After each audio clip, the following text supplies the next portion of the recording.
Welcome to the Calallen Softball Coaches Show.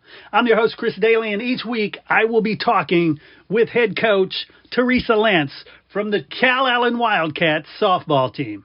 We will jump in right after these messages. Coaches, boosters, parents, every sport deserves a spotlight. From football and volleyball to basketball, soccer, baseball, softball, track, wrestling, and more. Give your athletes a weekly coaches show that builds pride and raises funds. Lone Star Podcast Network makes it turnkey. You talk for a few minutes. We handle production and distribution. Sponsors love it. Families share it. And your program benefits. Get the free information kit at LoneStarPodcast.com/coaches. That's LoneStarPodcast.com/coaches. Your team, your sport, your show.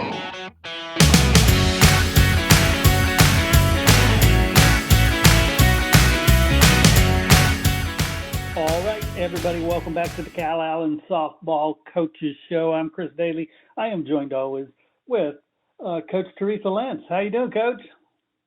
I'm doing great. How are you, Chris? I'm doing wonderful. I tell you, I was at the game, obviously, at Yoakum for the Needville game, and Yes.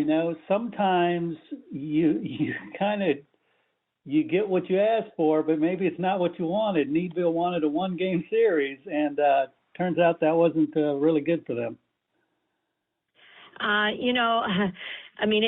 Looking at the score, it might seem that way, but they're a really good team, and I have a lot of respect for them. And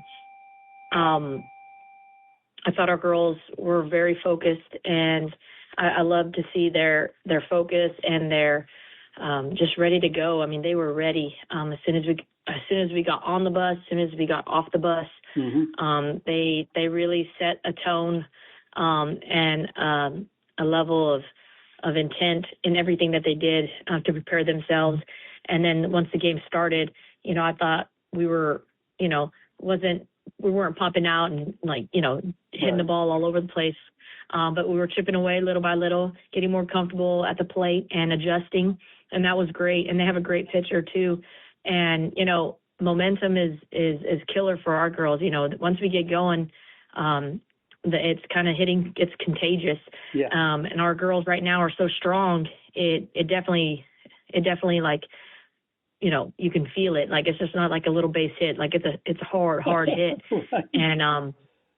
And so it was fun. It was fun to see the girls who I know have been working so hard, and to play such a great team like Needville and be able to show, how hard they've been working. Mm-hmm. And in contrast, you can kind of see a little bit of that, but it doesn't always show like that. And you don't, hitting's not guaranteed, but the girls we've been pushing them pretty hard. Last week we pushed them really hard. Yeah. I think we scrimmaged on Tuesday, long BP type workout type, kind of like fielding scrimmage Monday, and then we had a short week. Boom, played on Thursday, so we did our 21 outs or whatever. Yeah. But it wasn't an easy week by all means. So it was, they were locked in, ready to go, and we're trying to continue that and get going for tomorrow against Somerset. Yeah, I tell you, sitting in with some of the parents, it was tight. What, third inning, it was just 1-0, Yep. and then the wheels kind of came off for Needville. But I think it was Audrina's mom who threw her megaphone and hit me with it when she knocked out a home run. Oh gosh, yes, So yes. No, Audrina. Yeah. Yeah, no. The girls did amazing. Audrina, she's so funny. She was 4 for 4 with a home run. And then BB did amazing. She was 2 for 3 with 3 runs scored in. And I think who else had a home run? I think it was Jordan had a home run. She was 1 for 2. And then Kylie, I believe, had a home run. I think it was four girls. I mean, that's just, and the wind was blowing kind of like in and cross. So it wasn't an easy, and it was a high fence. So if it were to go out, had to be at least, 220. And I think BB's hit hers over the flagpole that was on top of the hill in center field. And it was just, it was really, really, really impressive and fun. And I'm proud of the girls for coming out and doing that. I'm proud of the upperclassmen and the seniors for kind of, stepping up and doing what they need to do and taking lead on how to take control and to be prepared for a game.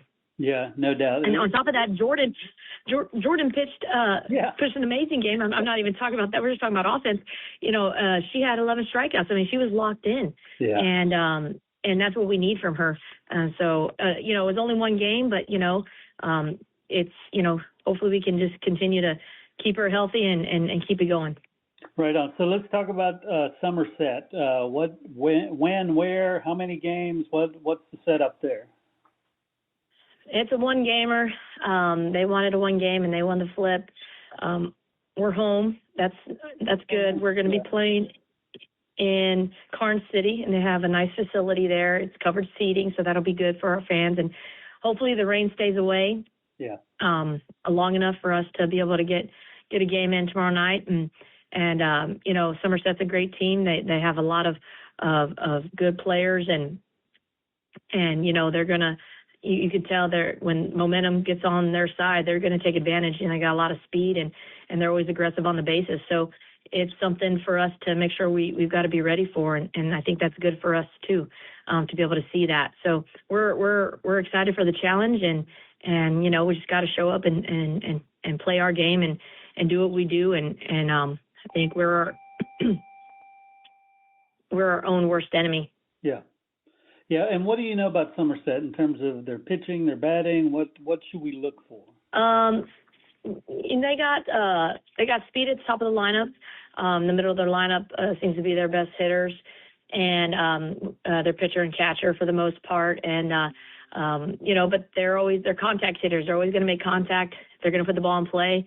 They're short to the ball. So we got to be ready to make the plays. We got to be ready to play defense.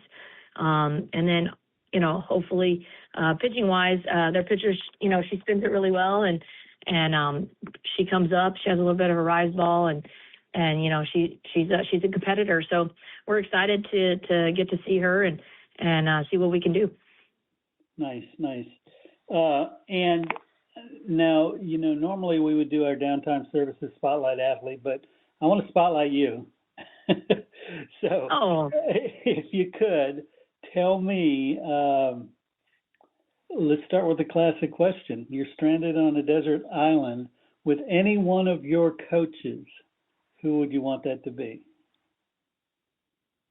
Well, I'd have to pick Coach Pacina because she literally is the strongest person that we have on our team. And she doesn't give up. And she's a competitor. She'll figure out a way and won't back down if there's something hard in front of her. Mm-hmm. And that's the type of person you need with you. So, but I mean, our coaching staff in general is just amazing. So, but I think everybody would agree, and they would probably all pick Pacina anyway if you had to ask any of the other coaches, because she is just like she's tough as nails. So nice. It's interesting. You ask the girls, and they're talking about who their friends are, who they laugh with, and you're talking about who's going to help me survive on this island. Coach is pretty funny too, so she'd probably keep it lively. Good. And keep you alive.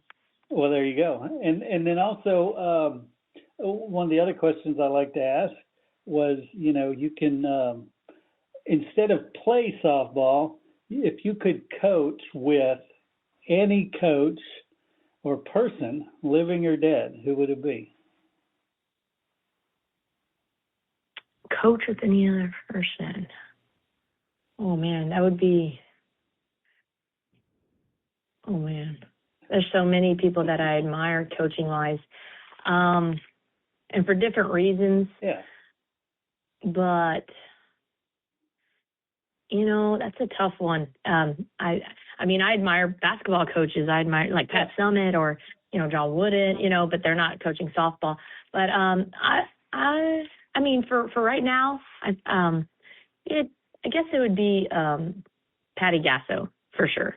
Nice. She's so. I mean, she's doing it. She's living she's the best of the best, and she's still putting out and producing, these great teams. And things have changed in the past 5 years. Mm-hmm. And I know she has to keep up with all that too, as well, with the girls, the NLIs and or NILs, all those things that are just kind of taking hold of coaching and making it a little harder to deal with and having to adjust and just wondering how she handles all that. So nice. Probably her. There you go. And then what about music? What kind of music do you like? Oh, man. I like a variety. It just depends on my mood. I could listen to alternative, like sometimes it kind of takes me back when I was younger. So some of that old alternative music when I was younger. And then I also like Spanish pop and rock en español or some like sometimes some like reggaeton or merengue music, but that just depends on my mood, or like Tejano music if I'm at like a dance or and then my husband really likes Texas country, so I'm always listening to that with him. Just whatever I kind of, as a softball coach, you're having to listen to all sorts of music that is not anything that you would pick, so you kind of just have to go with the flow and enjoy what's around and I try not to be too picky. And then with my children, I have to listen to something totally different as well. So just kind of whatever I'm in the mood for, and just depends on my mood. I love it. And what about the girls this time of year? How do you keep them focused? Obviously, they're up for the game, but during the week, what is the routine to keep them in the game? I'm just, I think they know the routine, but I would say there's something that I feel that they need to maybe think about. Rather, it's like, just a quote that I think might be good for us to hear and to have perspective. I think that's things like that kind of just hone them in. I mean, it's just things that will help them stay focused and not get too out of their selves and stay humble and, making sure we focus on winning the day and winning practice and, making sure we don't get, going through the motions, just to go through the motions. And I kind of try to make a deal with them.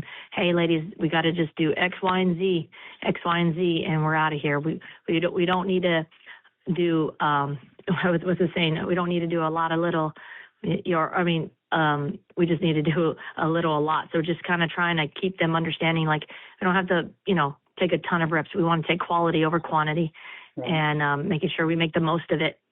So they've been doing that. And, we've been getting out at 5:30 or so, and maybe a little sooner than 5:30, which is early for us. Mm-hmm. During the week, we usually go to about 6:30 or so. But since we only have one game a week, we can kind of spread everything out a little bit more. And I think it's, it's been working out so far. Definitely. Well, once again, congratulations on Needville. Best of luck against Somerset. Hopefully we'll get to a point where we're playing more than one game a week. I know. But hey, state's one game, so that the mindset will take it. That's true. Got to show up. That's true. Thanks a lot, Coach. Yes, thank you, Chris. Bye-bye.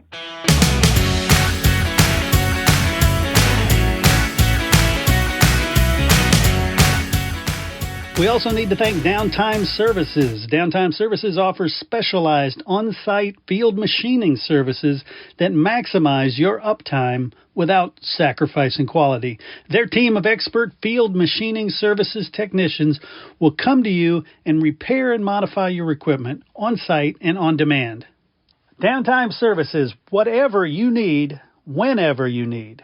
Find Downtime Services online at downtimeservices.com or call them at 800-900-1256.